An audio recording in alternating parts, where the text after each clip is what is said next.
Hello, my lovelies. Welcome to the Spirit Tarot YouTube channel. If you are new, welcome back. If you are a returning viewer, I am Rin, and today we're going to do a walkthrough of the Light Seers Tarot.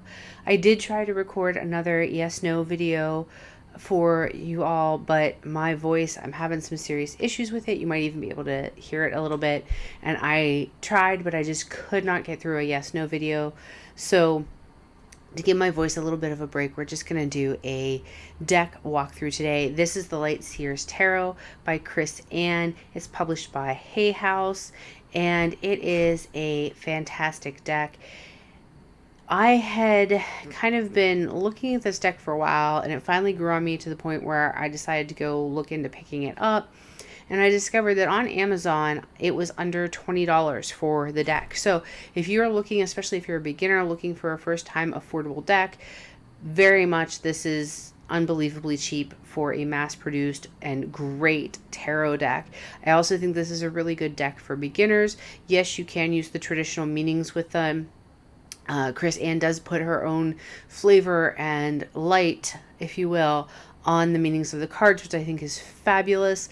But I think even using her contemporary meanings, it's still a great beginner deck, and the artwork and images and symbolism on the cards really goes with the meanings of the cards. The way that she looks at some of the cards is just absolutely fabulous to me. She kind of really enhanced specifically the Eight of Cups for me. A lot of her takes on the cards are just fabulous, but that's one that stands out for me.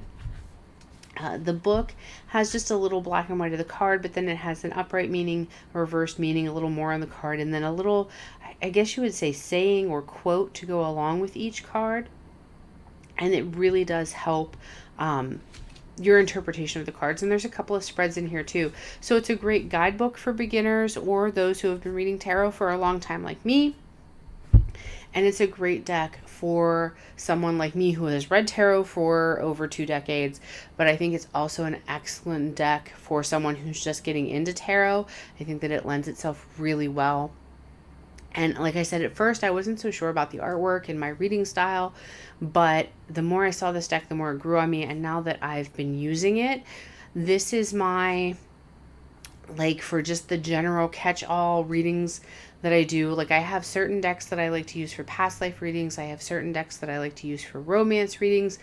But this is my go-to deck for everything else right now. This is really the deck probably that I use the most and really probably could not be without at this point, which is saying something, because I've been reading for a long time, and I'm so sorry that my son's alarm is going off on his phone. But without any further ado, let's go ahead and dive into the deck.